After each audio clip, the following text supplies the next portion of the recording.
Dans un entretien précédent, nous avons évoqué le cas idéal en éducation canine. Vous allez avoir un chien ou vous venez d'en prendre un et vous faites appel à un éducateur. Mais nous l'avons annoncé, ce cas idéal n'est pas le plus fréquent. Tel est le sujet de notre conversation de ce jour. Eh bien, disons-le tout de suite, le cas précédent existe. Mais s'il mérite d'être cité, c'est surtout pour sa rareté.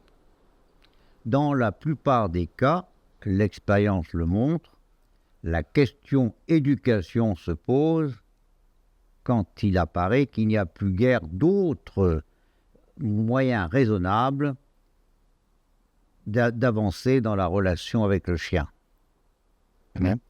Vous l'avez compris, des problèmes sont apparus, plus ou moins graves, quelquefois mineurs, mais sont apparus, qui compliquent la relation, qui compliquent la vie commune.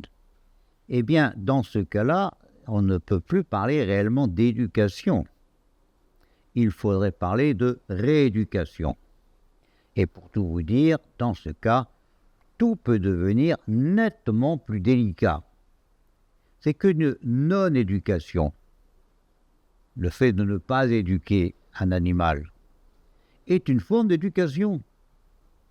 Et une rééducation demande de casser des comportements réciproques, souvent bien fermement établis. Si il se passe quelque chose qui rend la vie difficile, c'est qu'il y a de la part du conducteur et de la part de l'animal des comportements qui se sont établis, et c'est donc une forme d'éducation. Il va falloir casser ces comportements. Cela passera parfois par une sorte de déconditionnement, nous y reviendrons, étant entendu que cette opération concernera tout autant et parfois surtout vous, le propriétaire. Avec cette difficulté, vous ne serez pas réellement prêt à en convenir. Vous n'accepterez pas si facilement que cela, que ce soit autant vous, ou peut-être vous prioritairement, qu'il faille en quelque sorte reconditionner. Si vous passez par un éducateur, ce qui est sans doute la meilleure solution dans ce cas, le plus habile pour cet éducateur sera de faire semblant d'expliquer au chien ce qu'en réalité il vous expliquera à vous.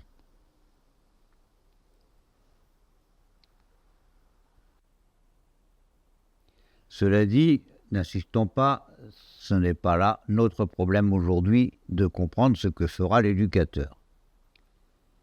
Donc, ce qui est sûr en revanche, c'est que vous êtes intéressé à l'éducation canine, non pas pour prévenir des problèmes, mais parce qu'ils sont là. Vous n'êtes pas venu de manière préventive, mais parce que des problèmes se sont plus ou moins installés. Alors, si l'éducateur est malin, il va essayer de vous poser des questions pour essayer de mettre en évidence ce problème. Il ne faudra pas qu'il reste à la surface du dossier. Il ne faudra pas qu'il s'en tienne à ce que vous dites.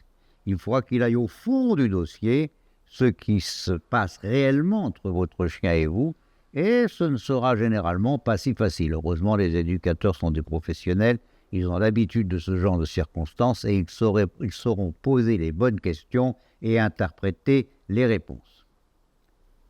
C'est que le problème, c'est que la relation avec le chien se fait toujours sur un mode plus ou moins passionnel. Et si l'on n'a pas commencé avec un éducateur, c'est qu'on pensait qu'on n'en aurait pas besoin. Et par conséquent, le fait de faire appel à un éducateur est quelquefois souvent ressenti par le conducteur comme une sorte d'échec, voire comme une sorte de trahison amoureuse de la part du chien. Celui qu'on a pris chez soi, qu'on a dorloté comme un bébé, pour lequel on a déjà consenti 1001 efforts. Celui-là, voilà ce qu'il fait de tant d'amour et de générosité.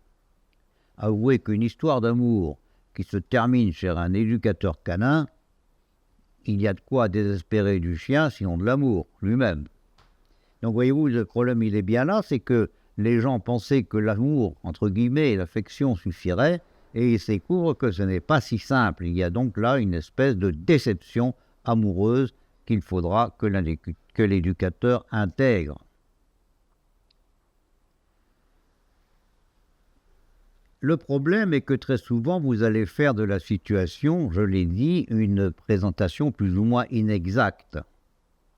Et vous n'allez pas refléter réellement la réalité.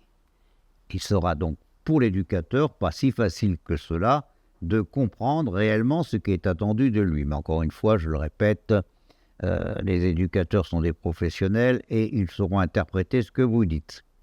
Cela dit, dans cette situation, il faut bien se dire qu'il y aura quand même des difficultés. Nous avons un certain niveau de difficulté, c'est une probabilité qu'on peut considérer comme quasi certaine. Alors évidemment, on va vous dire, s'il y a échec final pour cette rééducation, vous aurez tendance à dire que c'est le chien qui a pris de mauvaises habitudes. Parfois c'est un peu vrai, mais souvent beaucoup moins qu'on ne se l'imagine.